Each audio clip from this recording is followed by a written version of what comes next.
అందరికీ నమస్కారం. Crime petrol burning case సెగ్మెంట్లో ఈరోజు ఎపిసోడ్కి మీ అందరినీ ఆహ్వానిస్తున్నారు. జీవితంలో ఎదురయ్యే ప్రతి సమస్యకి ఇంకొక సమస్యతో సంబంధం ఉంటుంది. అందుకు కారణాలు ఏమిటనేవి మనకి సరిగ్గా తెలియకపోవచ్చు, కానీ వాటి మధ్య ఏదో సంబంధం ఉంటుంది. ఈరోజు చూసే కథ కూడా అలాంటిదే. న్యాయం దొరకడానికి కాలయాపన జరగడం వల్ల ఇంకో నేరం కూడా జరిగిపోయింది. మోనికా పాల్ కుటుంబం 7 సంవత్సరాలు న్యాయం కోసం పోరాడింది, కానీ దాని ప్రభావం ప్రితీష్ కోటారి జీవితం మీద పడింది. మోనికా పాల్ హత్య కేసుతో సంబంధం ఉన్న నేరస్తుడు ప్రకాష్ భార్గవ్ బెయిల్ మీద బయటకొచ్చి ప్రితీష్ చావుకు కూడా కారకుడయ్యాడు. అది ఏ విధంగానంటే నేరస్తుడు ప్రకాష్ భార్గవ్ న్యాయ వ్యవస్థని అవమానించినట్టుగా అయ్యింది. ఎంత పెద్ద నేరాలు చేసినా తన తరఫు వాళ్లు తనని ఖచ్చితంగా కాపాడతారని గొప్ప నమ్మకంతో ఉండేవాడు. అటువంటి గుడ్డి నమ్మకంతోనే ఒక 24 ఏళ్ల కుర్రాడి మరణానికి కారకుడయ్యాడు. ప్రితీష్ జీవితాన్ని ఎంతో సంతోషంగా కొనసాగించాలని ఎన్నో కలలతో ఉండేవాడు. ఇప్పుడు తనూ లేడు, తను కన్న కలలూ లేవు. ఇప్పుడు మిగిలి ఉన్నది తన తల్లి మాత్రమే. ఆవిడ కూడా ఎన్నో సంవత్సరాలుగా న్యాయం కోసం పోరాడుతున్నారు.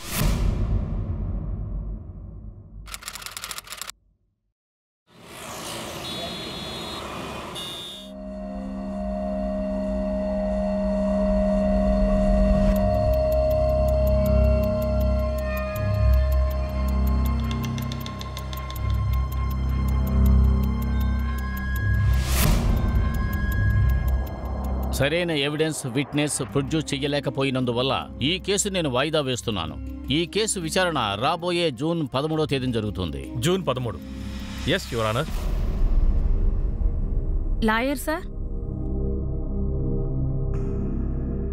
లాయర్ సార్ మళ్ళీ డేటా ఎందుకు మాట్లాడట్లేదు?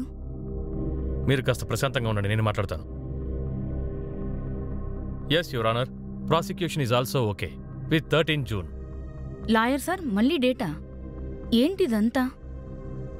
ఇలా చూడండి మేడం, నేనిప్పుడు ఎంత ప్రయత్నించినా సరే వాళ్లే స్పష్టంగా చెప్పేశారు కదా ఈరోజు హీరింగ్ లేదు అని. అంటే లేనట్టే. ప్రయత్నం చేయడం వల్ల ప్రయోజనం లేదు. ఇలాంటి కొన్ని వేల కేసెస్ వాళ్ళు చూస్తున్నారు, అందులో ఒకటి మన కేసు. వాళ్ళకి కావాలంటే 1000లో ఒక కేసు అయ్యుండొచ్చు, కానీ ఇది నా కొడుకు కేసు. మేడం తనకి ప్లీజ్ బయటకు వెళ్ళి మాట్లాడండి. Please sorry.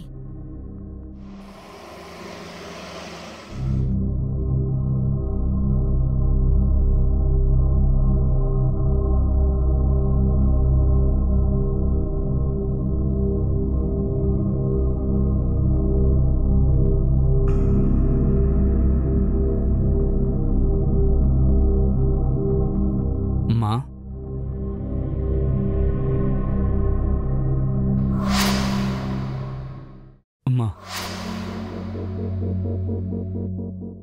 మీరెలా కృంగిపోయారంటే ఇక ఎలా అమ్మా? మీరు స్ట్రాంగ్గా ఉండాలి.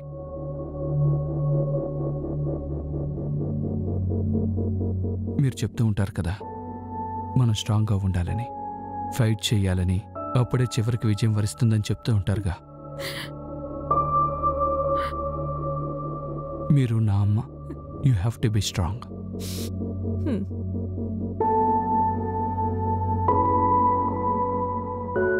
నా కోసం you have to be strong.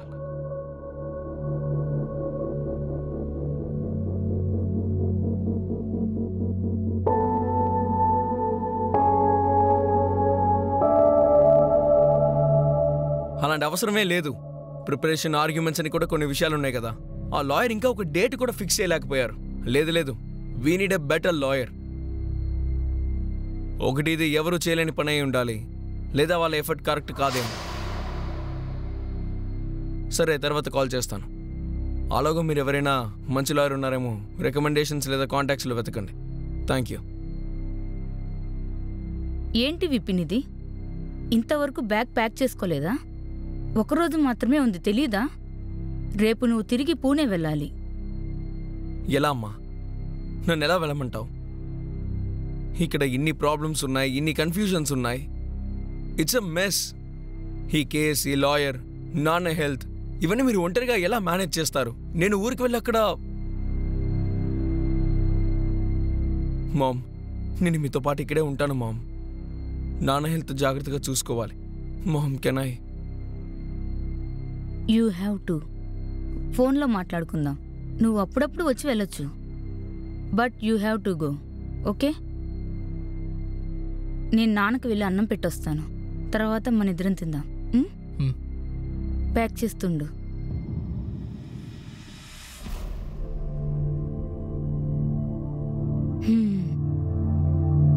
ఏమండి, ఆహారం తీసుకోండి.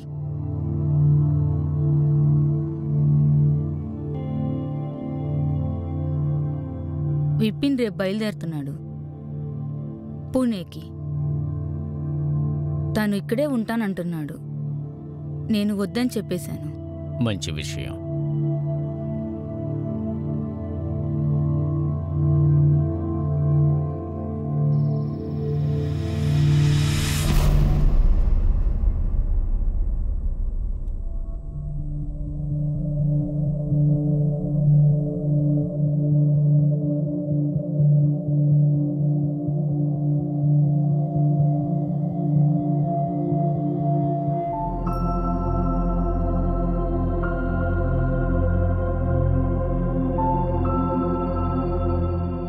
విపిన్, పూణేలో నీకు అంతా ఓకే కదా? ప్రాబ్లం ఏం లేదమ్మా.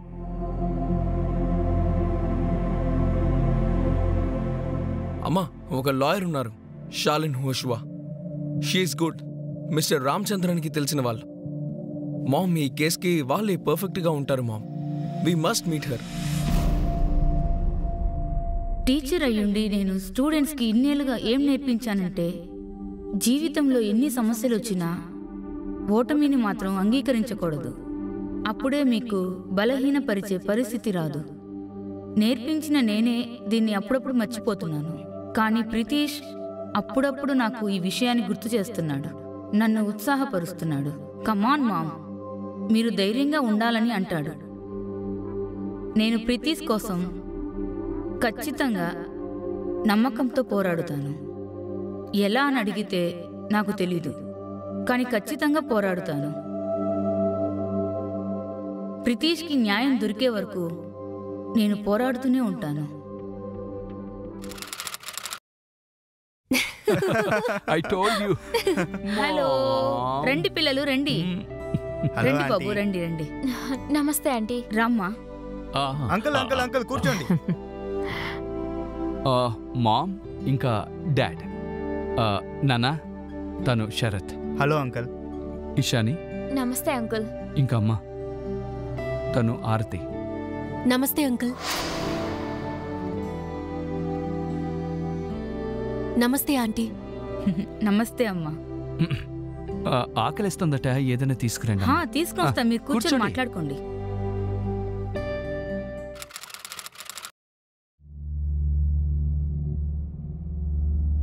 మీరు మా కేసుని తీసుకుంటారా మేడం?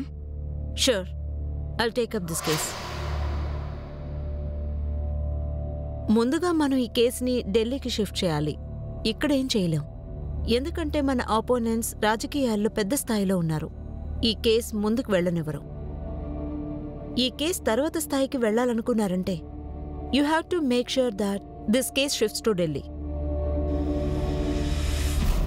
కేసుని ఢిల్లీకి షిఫ్ట్ చేశారు. ఇక్కడున్నంత వరకు మనం కంట్రోల్లో పెట్టాం. అక్కడికి గనక వెళ్ళిందంటే మనం ఏమీ చేయలేం. ఇప్పుడు ఏం చేద్దాం? ఢిల్లీకి వెళ్తే మాత్రం చేసేదేముంది? నేను ఎలాగో బయటకు వచ్చేసాను కదా, ఈసారి కూడా తప్పించుకుంటాను. మీరేం దిగులు పడకండి. నీతో మాట్లాడడం వేస్ట్ రా. త్వరగా ఏదోటి చేయండి. వీళ్ళని సమస్యలోంచి ఎలాగైనా బయటకు తీసుకురండి. పాసిబిలిటీస్ ఏమైనా ఉన్నాయేమో చూద్దాం సార్. ఈయన ఆల్రెడీ కన్ఫెస్ చేసేశారు.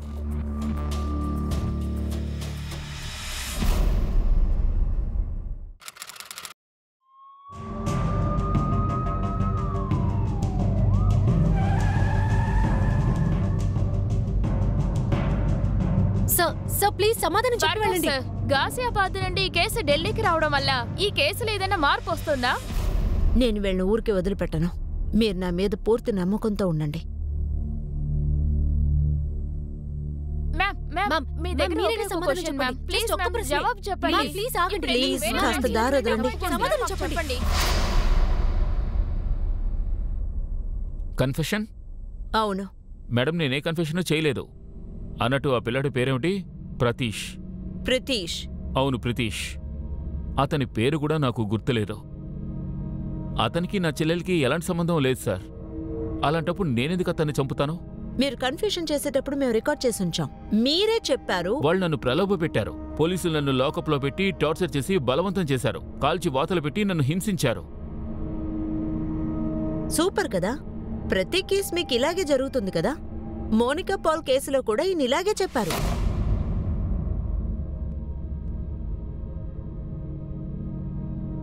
ఎంత సులభంగా ఒక ప్రాణాన్ని తీసేసి అందరి ముందు అబద్ధం చెప్తున్నాడు. ఇక్కడ ఏం జరుగుతుందో నాకేం అర్థం కావట్లేదు. ఆర్తి నాకున్న చివరి నమ్మకం తనే. తన కుటుంబం మధ్యన ఇరుక్కుపోయి ఉంది. ఈ ప్రపంచం ముందు ఆర్తి నిజం చెప్పి తీరాలి. తన సోదరుల గురించి. ఇప్పుడంతా ఆర్తి చేతుల్లోనే ఉంది. వాయ్ అలాగా? నేనన్నానా? ఎవరు చెప్పారో ఆలోచించుడు. పోనీ నన్ను గుడ్ చేయమంటావా? హెల్ప్ చేయమంటావా? నాకు తెలిసి ఈ ఫోన్ చూస్తే నీ కడుపు నిండిపోతుంది అనుకుంటున్నాను. మీరు వదిలేయండి. ఏదైనా అమ్మాయి సంగతా? ఏంటి ప్రతీష్, ఏమైనా స్పెషలా? లవ్ చేస్తున్నావా? అమ్మా అలాగేం లేదమ్మా, నేను తింటున్నాను కదా. అయితే నిజం చెప్పు. అమ్మా అలాగేం లేదు. సరిగ్గా తినండి. రియల్లీ డాడ్ అలాగేం లేదు డాడ్.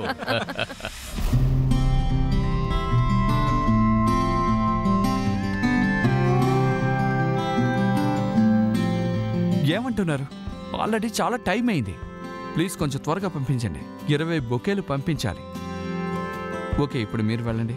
ఇంకా 20? నువ్వు సంపాదించేదంతా దీనికే ఖర్చు పెడుతున్నావరా? వ్యాలంటైన్ మా, నేను మిమ్మల్ని సాయంత్రం కలుస్తాను. ఓకే అయితే మీరిద్దరూ డిసైడ్ చేసుకున్నారు అంతేగా? చెప్పండి. అమ్మా ప్లీజ్. ఏంటి ప్రీతీష్, మీకు తెలుసు కదా ఎప్పుడు నీ సంతోషమే మా సంతోషం కూడా. ఈలోగా భయపెట్టేశారు కదా. Thank you. You are welcome.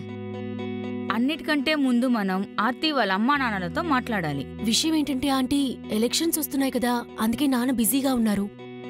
Elections అయ్యాక తప్పకుండా మిమ్మల్ని కలిసేలా చేస్తాను. మా నాన్న కొంచెం కన్సర్వేటివ్, స్ట్రిక్ట్. సో ఏంటి ఎలక్షనా? మీ నాన్న ఏం చేస్తుంటారు? Aunty, minister SP Bhargav.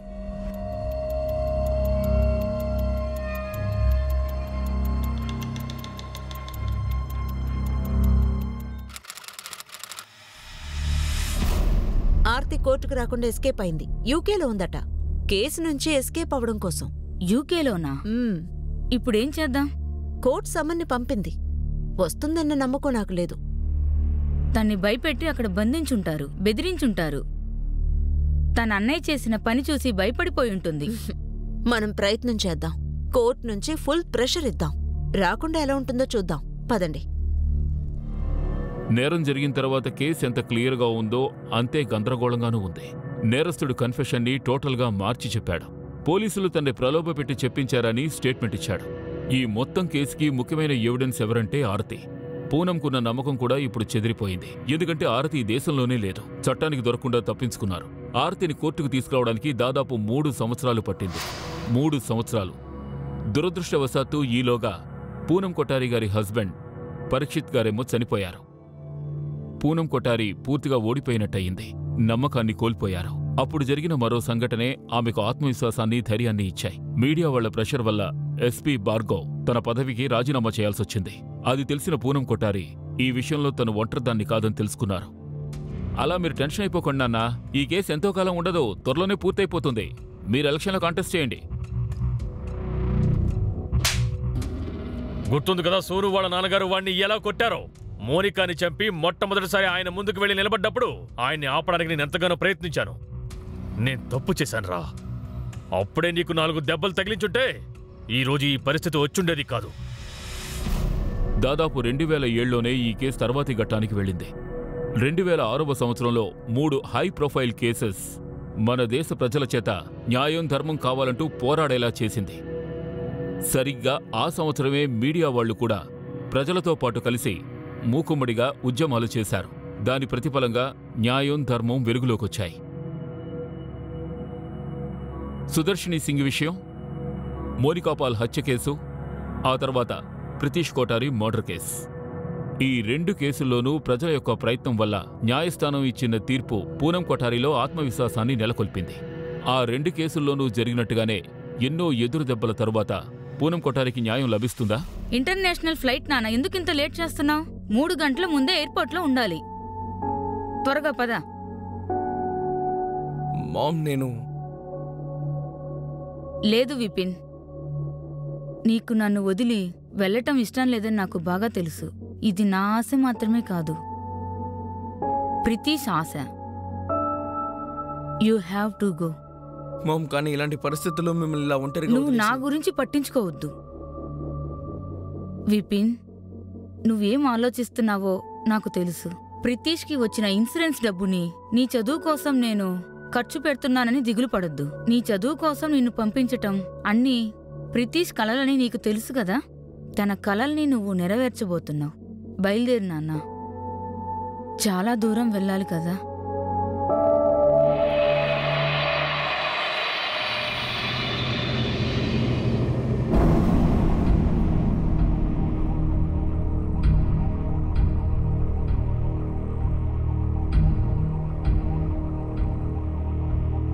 ఇవన్నీ ఎవరు చూస్తారు? హే, అది నా ఫేవరెట్ షో. బోరింగ్ అనే విషయాన్ని చూసి ఎలా నవ్వుతున్నారు మీరు? ఏయ్, ఇది boring ఏం కాదు. ఎవరు చెప్పారు? నువ్వు ఎలా ఇలా నువ్వు చూసేవే బోర్ గా ఉంటాయి. చెప్పేది ఏయ్, వినరా? చేంజ్ చేయి. లేదు, లేదు, ప్లీజ్, నేను చేంజ్ చేంజ్ చేయి. చేయను. అక్కడ చెప్పేలా చూడు, అక్కడ చూడు. రేపు పోరా. ఇక్కడ, ఏయ్ చూడండి, వాడు గ్యారంటీగా ఇదిగో చేంజ్ తీసుకో. చేస్తాడు. ఏయ్, మార్చుకో మార్చుకో. ఇవ్వమంటున్నాను కదా. రేయ్, ప్లీజ్ రా. నాన్న, చూడండి ఏయ్, నాన్న. రిమోట్ ఇవ్వు. ఎక్కడికి వెళ్ళారు మీరు? వచ్చేసాను. కాలేజ్కే కదా వెళ్ళొస్తున్నాను. వేరెక్కడికి వెళ్తాను?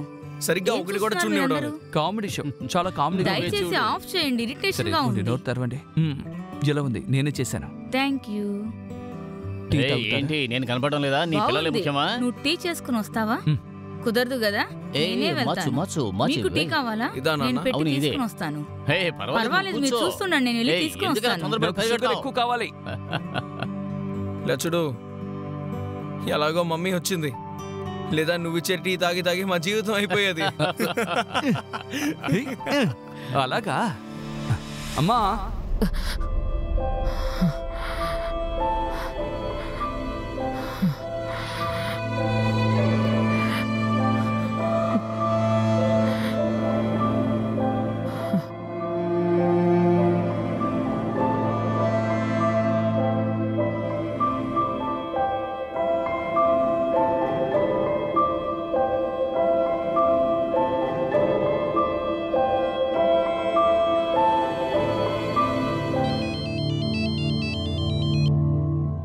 హలో, పూనం మ్యామ్, ఆర్తి ఇక్కడికి వస్తోంది. నేను చెప్పాను కదా తను వచ్చే తీరాలని.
Request denied.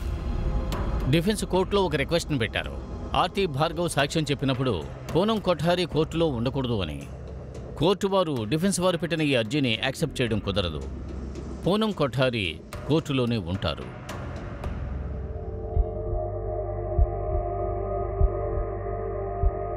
మీ కుటుంబం, ఎస్పెషల్లీ మీ అన్నయ్య ప్రితీష్ని హాట్ చేస్తారన్న భయం మీలో ముందు నుంచే ఉంది కదా, నిజమేనా?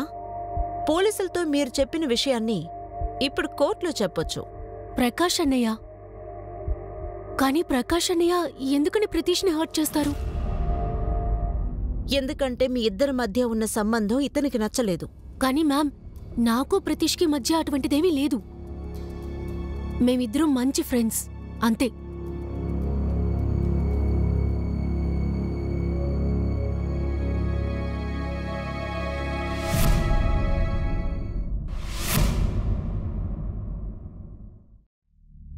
కేవలం ఫ్రెండ్సా?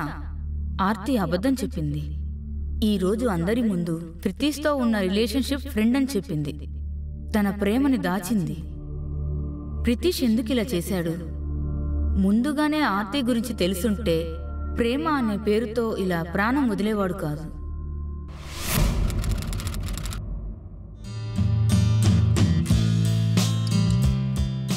లేదమ్మా, ఈరోజే వచ్చేస్తాను. కానీ రాత్రి రావడానికి కాస్త లేట్ అవుతుంది అంతే. సరే సరే, లేట్ అవ్వకుండా చూసుకో. And take care. ఎందుకు టెన్షన్ అవుతున్నారు? నేను త్వరగానే వచ్చేస్తాను, డోంట్ వరీ. ప్రితీష్ డాన్స్ మొదలు పెట్టేశారు రా. సరే అమ్మా, నేను మీకు మళ్ళీ కాల్ చేస్తాను. బాయ్. లవ్ యూ మా. త్వరగా రా. Love you two. Come on, రమ్మని చెప్తున్నాను కదా. అందరూ డాన్స్ చేస్తున్నారు చూడు.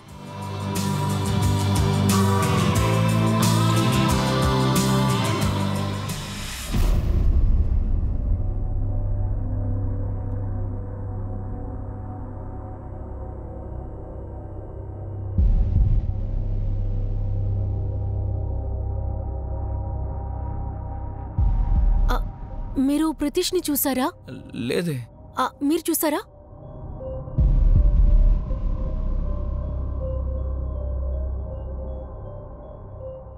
ఎక్స్క్యూజ్ మీ, మీరు ప్రితీష్ని ఎక్కడైనా చూసారా? లేదు. మీరు? ఓకే. హలో హలో ఆర్తి, చెప్పండి ఆంటీ. ఏమైందమ్మా? ప్రితీష్కి లైన్ కలవట్లేదు. వాడు అక్కడున్నాడా, బయలుదేరి వచ్చేసాడా? ఆంటీ అదేంటంటే నేను కూడా తన కోసమే వెతుకుతున్నాను. వెతుకుతున్నావా? ఏ ఆర్తి, ప్రాబ్లం ఏం లేదు కదా? I don't know aunty. ఏం చెప్తున్నావు ఆర్తి? ఒకవేళ మీ కుటుంబ సభ్యులు ఎవరైనా ప్రితీష్ని... ఆంటీ మీరు ఒకసారి మా నాన్నతో మాట్లాడండి ఆంటీ. మీ నాన్న దగ్గర మాట్లాడు. అవునంటీ, నేను మీకు ఆయన నంబర్ చెప్తాను, మీరు నంబర్ నోట్ చేసుకోండి. సరే చెప్పు. 9729.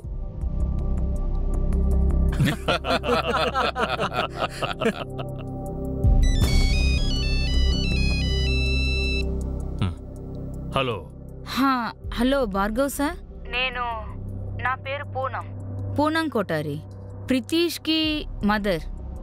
ఆర్తి ఫ్రెండ్ ప్రితీష్ ఉన్నాడు కదా, అది ఆర్తితో ప్రితీష్ కొంతమంది ఫ్రెండ్స్ కలిసి పెళ్లికి వెళ్ళారు.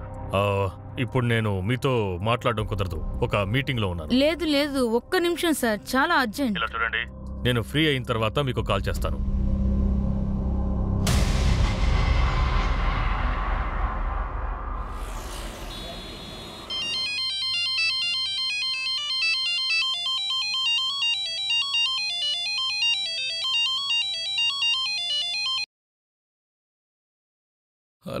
హలో విపిన్. ఆర్తి. ఏమైంది? Everything all right? విపిన్, నాకు ప్రితీష్ ఏదో సమస్యలో పడ్డాడనిపిస్తోంది. తనని మా అన్నయ్య ఎక్కడికో తీసుకెళ్లాడు. ఎవరు నా ఫోన్ తీయడం లేదు. ప్రితీష్ తీయలేదు, మా అన్నయ్య తీయలేదు. ఏం చేయాలో అర్థం కావడం లేదు. ఇప్పుడు నేను ఇంటికి వెళ్ళాలంటే నీతో ఫోన్ మాట్లాడలేను.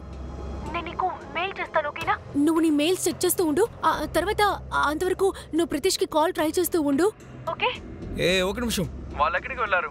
It's impossible Aarti. హలో. మా అబ్బాయి ఫోటో సార్. ఫ్రెండ్స్ అందరు కలిసి పెళ్లికి వెళ్ళారు. చివరిగా రాత్రి 11 గంటలకు మాట్లాడాను. 1 గంటలో తిరిగి ఇంటికి వస్తానని చెప్పాడు. కానీ ఇంతవరకు రాలేదు సార్.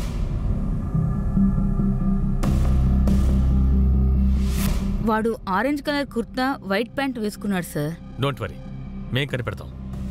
ఆ కళ్యాణ మండపం అడ్రస్ ఏంటి? సార్ అది వాళ్ళు చెప్పారు. సరే, మీ అబ్బాయి ఫ్రెండ్ ఆర్తి తన ఫుల్ ఇన్ఫర్మేషన్ కూడా కావాలి. వాళ్ళ నాన్నగారి పేరు, వాళ్ళ అడ్రస్ అన్ని తెలుసా? సార్ తను మినిస్టర్ ఎస్పీ భార్గవ్ కూతురు.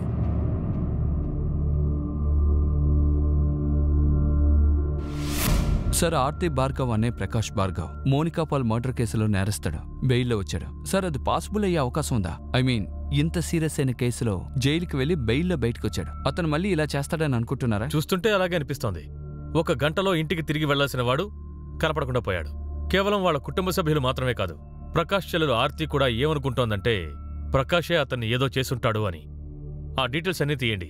ప్రితీష్తో పాటు ఎవరు పెళ్లికి వెళ్లారో వాళ్ళ కాంటాక్ట్స్ కావాలి. పెళ్లికి వెళ్లిన గెస్ట్ల డీటెయిల్స్ అన్నీ కూడా మనకు కావాలి. కుమార్, దేని కూడా మిస్ చేయకండి. ఇన్వెస్టిగేషన్ కంప్లీట్ టైట్గా ఉండాలి. లూప్ హోల్ ఉండకూడదు. మనం చాలా అప్రమత్తంగా పనిచేయాలి. ఎందుకంటే ప్రకాష్ మినిస్టర్ భార్గవ్ కొడుకు. సార్, ప్రితీష్ నేను చిన్నప్పటి నుంచే క్లోజ్ ఫ్రెండ్స్ సార్. మేమిద్దరం కలిసే పెళ్ళికి వెళ్ళాం సార్. డాన్స్ చేసాం, తర్వాత ఫ్రెండ్స్ అందరూ ఎంజాయ్ చేస్తూ ఉన్నాం, భోజనం చేసాం. మేము తిన్న తర్వాత అక్కడికి ఒకడు వచ్చాడు సార్. నువ్వు కంటిన్యూ చేస్తూ ఉండు, నేను తర్వాత వస్తాను. ఓకే.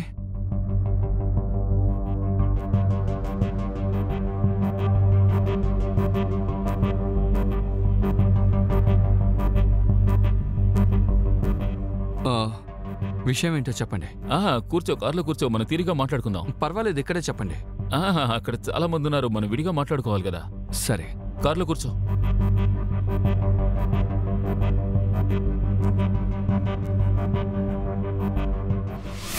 వీడిని చూసారా?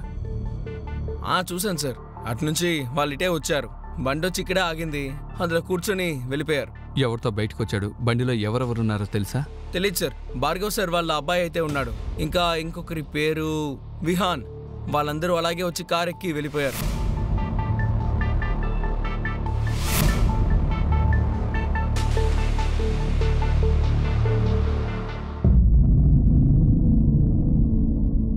సో మీ అన్నయ్య ప్రకాష్ కజిన్ విహాన్ కలిసి ప్రితీష్ని ఏదైనా చేసుండొచ్చని మీరు అనుకుంటున్నారు. వాళ్ళిద్దరూ మీ రిలేషన్షిప్కి వ్యతిరేకంగా ఉన్నారు కాబట్టి. ఇలా చూడండి, ప్రితీష్ ఏదైనా ప్రాబ్లంలో ఉండుండొచ్చు. అందువల్ల మీరు ఇచ్చే ఇన్ఫర్మేషన్ చాలా యూస్ఫుల్గా ఉంటుంది. మీకు తెలిసిందంతా వివరంగా చెప్పండి. నాకు తర్వాతే తెలిసొచ్చింది విహాను ప్రకాష్ అన్నయ్య ప్రితీష్ని ఎక్కడికో తీసుకెళ్లారని. అందుకే నేను చాలా భయపడ్డాను. వాళ్ళు ప్రితీష్ని ఏవైనా చేస్తుంటారని భయపడి.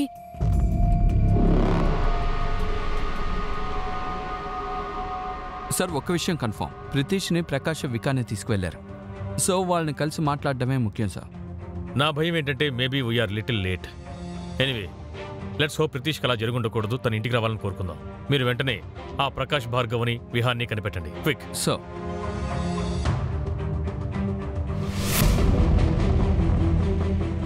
ప్రకాష్ విహాన్ ఎక్కడున్నారు? ఏమైంది ఇన్స్పెక్టర్? మర్యాదగా నిజం చెప్పండి, వాళ్ళిద్దరూ ఎక్కడ ఉన్నారు? మేము వాళ్ళని వెతుకుతున్నాం. ఇలా చూడండి ఇన్స్పెక్టర్, వాళ్ళు ఇప్పుడు ఇంట్లో లేరు. అవును, ఏమైంది? ఇలా చూడండి, నిజం చెప్పండి, వాళ్ళిద్దరూ ఎక్కడ ఉన్నారు? చూడండి, ఇలా చూడండి ఇన్స్పెక్టర్, నేను నిజమే చెప్తున్నాను. కావాలంటే మీరు ఇల్లంతా సర్చ్ చేసి చూడండి. Thank you.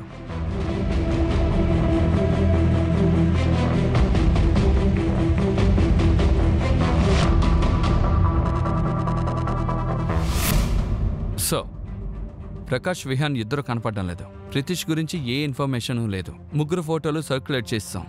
స్టేట్ మొత్తం సర్క్యులేషన్ యాక్టివేట్ చేసాం. రండి సార్. ఒక అతను వచ్చాడు, అతని పేరు బీజే. అతనికి ప్రితీష్ కొఠారి గురించి కొన్ని విషయాలు తెలుసని చెప్తున్నారు. లోపలికి రమ్మనండి. Okay sir. Pritish Kothari missing posters చూశాను సార్. ఆ విషయం చెప్దామని ఇక్కడికి వచ్చాను సార్. అవును సార్, ఇతనే సార్. 3-4 రోజుల క్రితం ఇతనితో ఒక 3 మనుషుల్ని చూశాను సార్. వాళ్ళల్లో ఈ ప్రితీష్ కూడా ఉన్నాడు సార్. మీకు కళ్ళు కనపడడం లేదేమిటి? నా బైక్ ప్రాబ్లంగా ఉంది. ఏయ్, ఇదేమైనా మీ బాబు రోడారా? పక్కకెళ్ళి కూర్చో. మాటలు తినగారా నీవో, ఎక్కువ మాట్లాడుకో. బండి ఆగిపోయిందంటే నీ ఇష్టం వచ్చినట్టుగా మాట్లాడతావా? విరగొడతాను, నిన్ను విరగొడతాను, నీ బైక్ని విరగొడతాను. నీ డబ్బా బండిని తీసుకుని పక్కకి పో.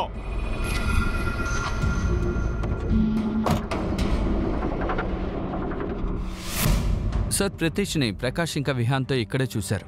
GDA colony. ఇక్కడి నుంచి ఎక్కడికి వెళ్ళుంటారు సార్? కుమార్, నాకెందుకో మనం కాస్త లేట్ చేసామేమో అనిపిస్తోంది. ఎనీవే, అట్లీస్ట్ ఇప్పుడు ఒక జనరల్ డైరెక్షన్ అయినా మనకు దొరికింది. ఈ పాయింట్లో కనెక్ట్ అయ్యే అన్ని మేజర్ రోడ్స్లోనూ ఎంక్వైరీ చేయండి, ఎస్పెషల్లీ హైవే. ఖచ్చితంగా ఏదో దొరకచ్చు. ఇంకా ఎక్కువ మందిని డిప్లాయ్ చేయండి. ప్రతి ఏరియాలోనూ ప్రతి స్పాట్లోనూ కూడా చెక్ చేయమనండి. ఏది మిస్ అవ్వకూడదు. సో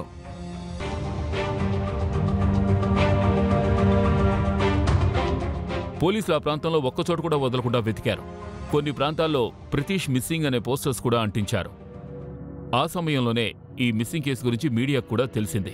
పోలీస్ డిపార్ట్మెంట్ కూడా ఈ కేసుకు సంబంధించిన విషయాలు దాచిపెట్టడం కష్టమైపోయింది. ఇంచుమించుగా 5 రోజుల తరువాత ఈ విషయం మరింత విశ్వరూపం దాల్చింది. అందుకు కారణం ఓ శవం దొరకడమే.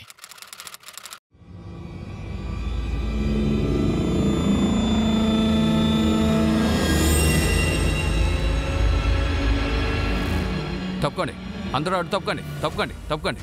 వెనక్కి వెళ్ళండి, వెళ్ళండి, వెళ్ళండి.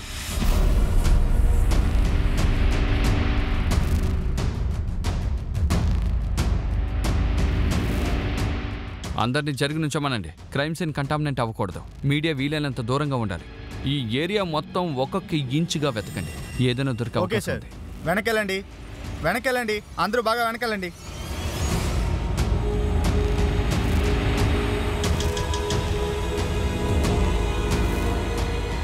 ప్రితీష్ ఇంటి వాళ్ళని కాంటాక్ట్ చేయండి. ఈ బాడీని ఐడెంటిఫై చేయాలి.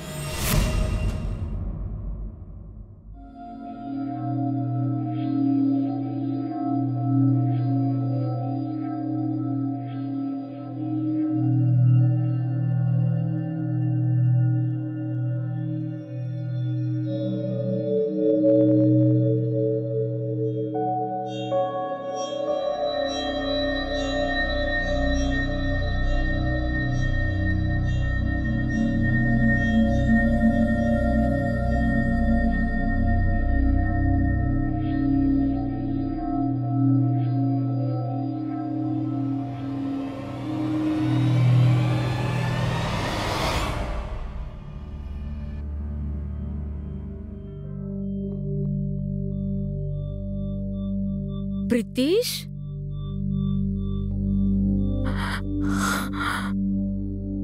క్రైమ్ జరిగిన ప్రాంతానికి కొంత దూరంలో ఇది మాకు దొరికింది. ఈ వాచ్ ఇంకా మొబైల్. ఈ వాచ్, ఈ మొబైల్ ప్రితీష్దే సార్. ఆర్తియే గిఫ్ట్గా ఇచ్చింది సార్. ఎప్పుడు తనతో పాటే ఉండాలని ఇచ్చింది సార్. ఇది ప్రితీషే సార్. కుమార్, ఇక మనం ఐడెంటిటీని త్వరగా కన్ఫర్మ్ చేయాల్సి ఉంది. DNA టెస్ట్కి అరేంజ్ చేయండి. ప్రకాష్ని, విహాన్ని త్వరగా కనిపెట్టి తీరాలి. మీడియా కూడా ఇప్పుడు లోపలికి వచ్చేసింది. కాబట్టి కేసు హై ప్రొఫైల్ కేసు అవడానికి ఎక్కువ టైం పట్టదు. ఈ కేసుని ఎంత త్వరగా కంట్రోల్ చేస్తామో అంత మంచిది. సో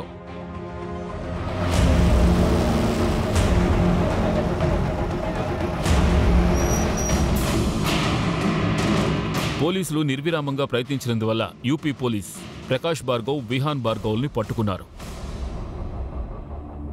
మీ ఇద్దరికీ వ్యతిరేకంగా మా దగ్గర చాలా సాక్ష్యాలున్నాయి. మీరిద్దరూ ప్రితీష్ని కారులో ఎక్కించుకుని వెళ్లడం కొంతమంది స్వయంగా చూశారు. పెళ్లి జరిగిన రోజు ప్రితీష్ని మీరిద్దరే మీ కారులో తీసుకువెళ్లారు కదా? ఎక్కడికి తీసుకువెళ్లారు? వాడిని ఎక్కడికి తీసుకువెళ్లాలో అక్కడికే తీసుకువెళ్ళాను. ఎంత ధైర్యం ఉంటే వాడు నా చెల్లెలతో కలిసి తిరుగుతాడు. పోరంబోకు, నా చెల్లెల్ని వాడు పెళ్లి చేసుకోవాలా? వాడి జాతేంటో మర్చిపోయినట్టున్నాడు. మా పక్కన నించునే అర్హత కూడా వాడికి లేదు. అందుకని అతను చంపేశారు. మీ ధైర్యానికి మెచ్చుకుని తీరాల్సిందే. 2 సంవత్సరాల క్రితం మోనికా పాల్ కేసులో మీరు ఇన్వాల్వ్ అయి ఉన్నారు. బెయిల్ మీద బయటకు వచ్చారు. ఇప్పుడు ఈ పని చేశారు. ప్రకాష్ భార్గవ్ అలాగే విహాన్ భార్గవ్ ఇద్దరూ పోలీసులతో జరిగిందంతా చెప్పారు. కానీ ఆ 3వ నేరస్తుడు ప్రకాష్తోనూ విహాన్తోనూ కలిసి ఉన్నవాడు ఇంకా తప్పించుకు తిరుగుతున్నాడు. ఆ తర్వాత పల్దేవ్ పహిల్వాన్ని మార్చి 23, 2005న పోలీసులు అరెస్ట్ చేశారు.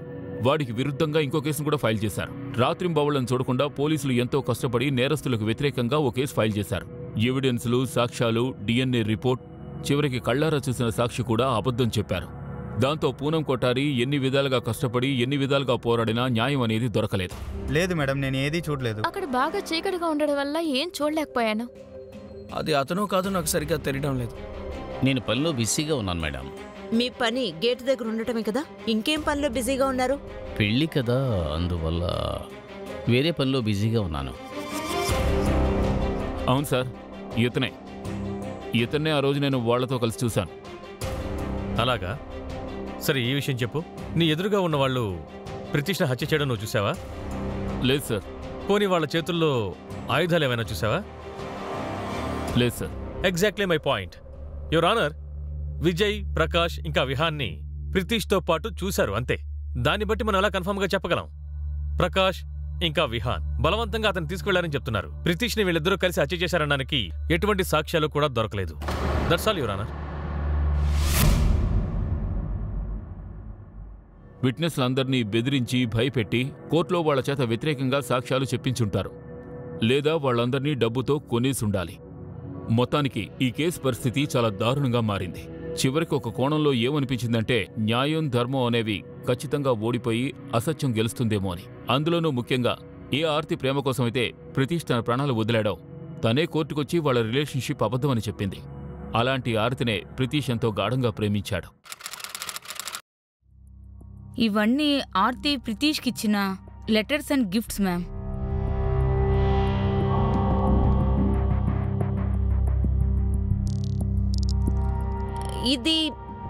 ఇవన్నీ ఎందుకు నాకు ముందే ఇవ్వలేదు? ఈ రిలేషన్షిప్ని నిరూపించాల్సిన అవసరం వస్తుందని తెలీదు. నేనిచ్చినవన్నీ బయటికి రాకూడదని ఆర్తి నా దగ్గరికి వచ్చి వేడుకుంది. తన ఫ్యామిలీ పేరు చెడిపోతుందని భయపడింది.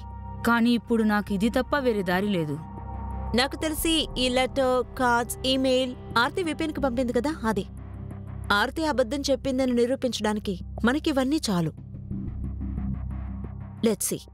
ఈ రోజు కోర్టులో Aarti Bhargav versus prosecutor cross examination జరగబోతుంది. ఆర్తి భార్గవ్ పోలీసుల దగ్గర తన అన్నయ్యల మీద అనుమానం ఉందని చెప్పింది. కానీ కోర్టుకొచ్చేసరికి మాట మార్చి చెప్పింది. ఇప్పుడు ఈ కేసు మొత్తం ఆర్తి భార్గవ్ క్రాస్ ఎగ్జామినేషన్ లోనే ఉంది. నిజంగా ఏం జరిగిందో తెలుసుకోవడానికి ప్రజలతో పాటు మీడియా కూడా ఎదురు చూస్తుంది.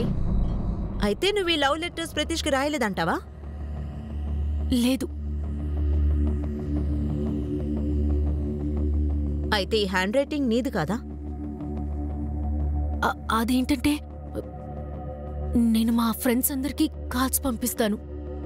ఖచ్చితంగా. కానీ లవ్ లెటర్స్ పంపుతావా? Objection your honour. Objection sustain. Your honour, ఒకసారి మీరే చూడండి.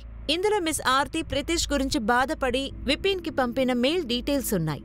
లేదు సార్, నేనే ఈమెయిల్ పంపలేదు. నాకు ప్రతీష్ తమ్ముడు ఈమెయిల్ ఐడి అసలు తెలియదు సార్. lookc@truhan.com అది మీ ఈమెయిల్ ఐడి కాదా? లేదు, అది నా ఈమెయిల్ ఐడి కాదు. మిస్ ఆర్తి, మీరు అబద్ధం చెప్తున్నారు. మీరు పంపిన మెయిల్లో ప్రతీష్ని చీను అని టైప్ చేసి పంపించారు. మీరు తప్ప అతన్ని ఇంకెవరు ఈ పేరు పెట్టి పిలవరు. Objection your honour. ఇది ఒక కోఇన్సిడెంట్ కూడా అయ్యుండొచ్చు కదా. టూ మచ్ అయిన కోఇన్సిడెన్స్ గా ఉంది. సార్, నాకు దాని గురించి అసలు ఏమీ తెలియదు సార్. వీళ్ళు అసలు ఏం చెప్తున్నారో కూడా నాకు అర్థం కావడం లేదు. నేను అసలు ఏ ఈమెయిల్ పంపలేదు. శాలిని, పూనం కొఠారి సరిగ్గానే ఆలోచించారు. ఈ కేసు ఎంతో దారుణమైన పరిస్థితిలోకి వచ్చింది. తీర్పు ఎవరి వైపుకు అనుకూలంగా వస్తుందో తెలియకుండానే పోయింది.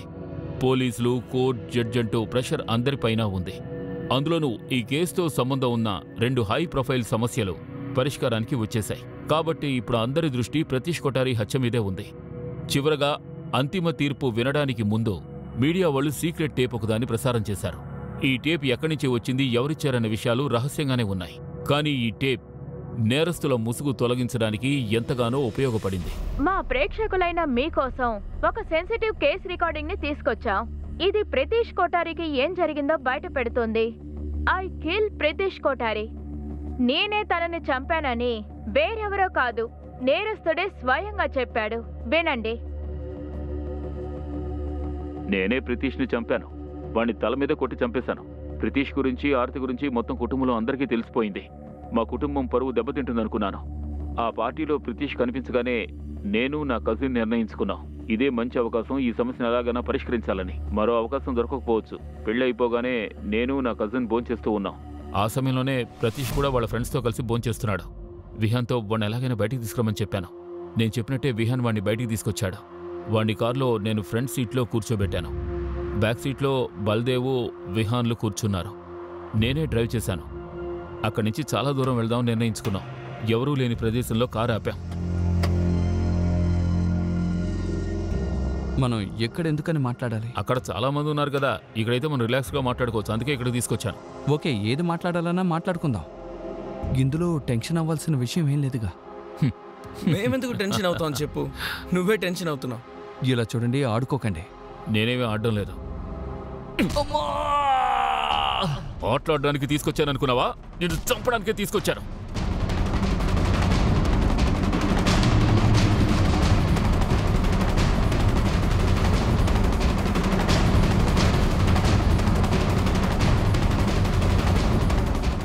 నేనెంత చెప్పినా నీకు బుద్ధి రాలేదు కదా. నా చెల్లినే ప్రేమిస్తావా? చావరా. ఆ తర్వాత మళ్ళీ మేము అదే కారులో ఢిల్లీకి తిరిగి వెళ్ళిపోయాం. ప్రతీష్ కొఠారిని చంపింది ఎవరో కాదు, అతని చంపింది ప్రకాష్ భార్గవ్.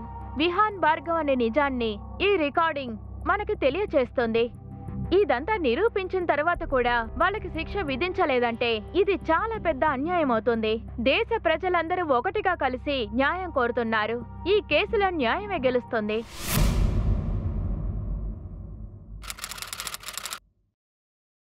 నిజం ఆల్రెడీ బయటపడింది యువర్ ఆనర్. ఈ రికార్డింగ్ ని కోర్టులో పెద్ద విషయంగా తీసుకోరు. కానీ అందులో ఉన్న నిజం మళ్ళీ మళ్ళీ కోర్టు ముందుకొచ్చింది. ప్రకాష్ భార్గవ్ ఇంకా విహాన్ భార్గవ్ వీళ్ళు ఇక తప్పించుకోవడానికి ఇంకేం మార్గం లేదు, your honour. That's all. This court has heard arguments of defense lawyer and a prosecutor. After deliberation, after proper scrutiny of the arguments, this court finds Prakash Bhargav and Vihan Bhargav both were present at the said venue and indeed present with Pritish Kothari. ఈ court నమ్ముతోంది prosecution వారి తరపున న్యాయాన్ని ఈ కోర్టుకి తెలియజేశారు. ప్రకాష్ భార్గవ్ మరియు విహాన్ భార్గవ్కి ప్రితీష్ కోఠారిని చంపడానికి అవకాశం ఉందని నిరూపణమయ్యింది. ఈ కోర్టు దీన్ని కూడా ఒప్పుకుంటోంది.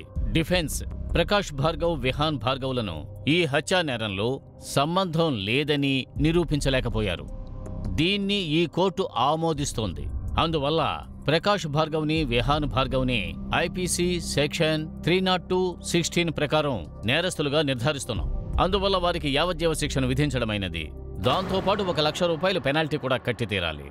అది మాత్రమే కాకుండా ఐపీసీ సెక్షన్ 302 ప్రకారం 50,000 రూపాయలు ఫైన్ కట్టాలి. ఆ తర్వాత ఐపీసీ సెక్షన్ 2001 ప్రకారం 10,000 రూపాయలు జరిమానా కట్టాలని చెప్పి తీర్పును ముగిస్తున్నాం.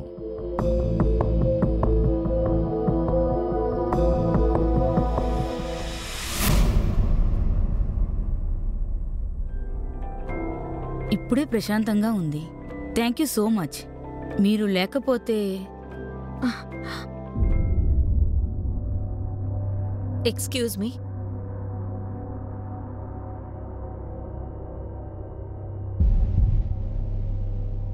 ఆంటీ, నన్ను దయచేసి క్షమించండి.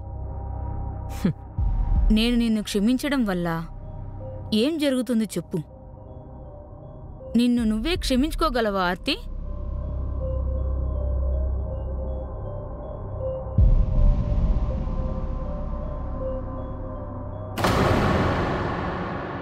వెళ్దామా?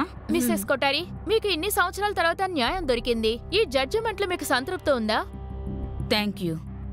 మీరందరూ మాకు సపోర్ట్ చేసినందుకు ధన్యవాదాలు.